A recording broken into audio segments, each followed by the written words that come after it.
കുവൈറ്റിലെ മലയാളികളുടെ മൃതദേഹം ഏറ്റുവാങ്ങാൻ ആരോഗ്യമന്ത്രി എന്ന നിലയിൽ കുവൈറ്റിലേക്ക് പോകേണ്ടത് കേരളത്തിനെ സംബന്ധിച്ച് വളരെ പ്രധാനപ്പെട്ട കാര്യമാണ്. കേരളത്തിന്റെ ഒരു പ്രതിനിധി അവിടെ ഉണ്ടാകേണ്ടത് ആവശ്യമാണ്.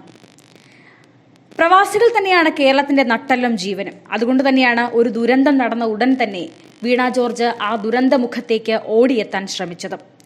അതിനെപ്പോലും മുടക്കുന്ന കാഴ്ചയാണ് കേന്ദ്ര സർക്കാരിന്റെ ഭാഗത്തു നിന്ന് ഉണ്ടായത്. എയർപോർട്ടിൽ എത്തിയിട്ട് പോലും ആരോഗ്യമന്ത്രിയെ അവഗണിക്കുന്ന രീതിയാണ് കേന്ദ്ര സർക്കാരിന്റെ ഭാഗത്തു നിന്നും നമ്മൾ കണ്ടത്. മരണപ്പെട്ടത് കേരളത്തിലെ പ്രവാസികളായതുകൊണ്ട് തന്നെ കേരളത്തിന് അത്രയും ഉത്തരവാദിത്തമുണ്ട്, കരുതലുണ്ട്. ദുരന്തമുഖത്ത് പോലും കേരളത്തെ അവഗണിക്കുന്ന കാഴ്ചയാണ് കേന്ദ്ര സർക്കാരിന്റെ ഭാഗത്തു നിന്ന് ഉണ്ടായിരിക്കുന്നത്. കേന്ദ്ര സർക്കാരിന്റെ ഭാഗത്തു നിന്നും ശരിയല്ലാത്ത കാര്യങ്ങൾ ഉണ്ടായിട്ടുണ്ടെന്നും പക്ഷേ ഇപ്പോൾ ഈ അവസരത്തിൽ ഒരു വിവാദത്തിന് ഇല്ലെന്നും മുഖ്യമന്ത്രി പിണറായി വിജയൻ പറഞ്ഞിരിക്കുന്നു. മന്ത്രി വീണ ജോർജിന് കുവൈറ്റിലേക്ക് യാത്ര ചെയ്യാനുള്ള പൊളിറ്റിക്കൽ ക്ലിയറൻസ് നിഷേധിച്ചതിലാണ് മുഖ്യമന്ത്രിയുടെ ഈ പ്രതികരണം. വീണ ജോർജ് ഇവിടെ വിമാനത്താവളം വരെ വന്ന ശേഷമാണ് തിരികെ പോയത്. ഇപ്പോൾ അത് വിവാദമാക്കേണ്ട കാര്യമില്ല, വിവാദമാക്കേണ്ട സമയവുമല്ല. പിന്നീട് ആ കാര്യം ചർച്ച ചെയ്യാമെന്നും മുഖ്യമന്ത്രി പറഞ്ഞു. കേരളത്തിന്റെ ജീവനാഡിയായാണ് പ്രവാസികളെ കാണുന്നത്. പ്രവാസ ജീവിതത്തിനിടയ്ക്ക് ഉണ്ടായിട്ടുള്ള ഏറ്റവും വലിയ ദുരന്തമാണ് ഇപ്പോൾ കുവൈത്തിൽ സംഭവിച്ചിരിക്കുന്നത്. മരണപ്പെട്ടവരിൽ 31 പേരുടെ മൃതദേഹമാണ് ഇപ്പോൾ ഇവിടെ എത്തിയത്. അതിൽ 23 പേർ മലയാളികളും 7 പേർ തമിഴ്നാട്ടുകാരും, ഒരാൾ കർണാടക സ്വദേശിയുമാണ്. വലിയ പ്രതീക്ഷയോടെ കാത്തിരിക്കുന്ന കുടുംബങ്ങൾക്ക് ഒരിക്കലും തീരാത്ത നഷ്ടമാണ് സംഭവിച്ചിരിക്കുന്നത്. കുവൈറ്റ് സർക്കാർ ശക്തമായ നടപടികൾ സ്വീകരിച്ചു. തുടർ നടപടികൾ കുറ്റമറ്റതായ രീതിയിൽ ഉണ്ടാകുമെന്നും പ്രതീക്ഷിക്കുന്നതായും മുഖ്യമന്ത്രി പിണറായി വിജയൻ പറഞ്ഞു. കേന്ദ്ര സർക്കാരും ശരിയായ രീതിയിൽ തന്നെ ഇക്കാര്യത്തിൽ ഇടപെട്ടിട്ടുണ്ട്.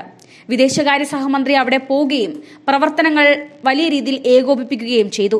ഇനി ഇതുപോലൊരു ദുരന്തം സംഭവിക്കാതിരിക്കാൻ ജാഗ്രതയോടെ നടപടികൾ സ്വീകരിക്കേണ്ടതുണ്ട്. കുറ്റമറ്റ നടപടി കുവൈറ്റിൽ ഉണ്ടാകുമെന്ന് പ്രതീക്ഷിക്കുന്നു. മതിയായ നഷ്ടപരിഹാരം കുടുംബങ്ങൾക്ക് നൽകാൻ കുവൈറ്റ് സർക്കാർ നേതൃത്വം കൊടുക്കുമെന്നും കരുതുന്നു. ഇതിനുള്ള നടപടികൾ കേന്ദ്ര സർക്കാർ വേഗത്തിലാക്കണം. സംസ്ഥാനത്തുണ്ടായ വലിയ ദുരന്തത്തിൽ അഗാധമായ അനുശോചനം നാടാകെ രേഖപ്പെടുത്തുന്ന ഘട്ടമാണിത്. പ്രത്യേക മന്ത്രിസഭായോഗം ചേർന്ന കാര്യങ്ങൾ പരിശോധിച്ച് തുടർ നടപടികൾ സ്വീകരിക്കുമെന്നും മുഖ്യമന്ത്രി പറഞ്ഞു. അതേസമയം ദുരന്തമുണ്ടായ കുവൈറ്റിലേക്ക് പോകാൻ സംസ്ഥാന ആരോഗ്യമന്ത്രിയെ അനുവദിക്കാതിരുന്നത് തെറ്റെന്ന് പ്രതിപക്ഷ നേതാവ് വി.ഡി. സതീശനും പ്രതികരിച്ചുകൊണ്ട് രംഗത്ത് വന്നു. സംസ്ഥാനത്തിന്റെ ഒരു പ്രതിനിധി കൂടി അവിടെ വേണമെന്നായിരുന്നു വി.ഡി. സതീശൻ പറഞ്ഞത്. കുവൈത്തിലേക്ക് മന്ത്രി വീണ ജോർജ് പോകേണ്ട അടിയന്തര സാഹചര്യമില്ലെന്ന് ബി.ജെ.പി. സംസ്ഥാന അധ്യക്ഷൻ കെ. സുരേന്ദ്രനും പ്രതികരിച്ചു.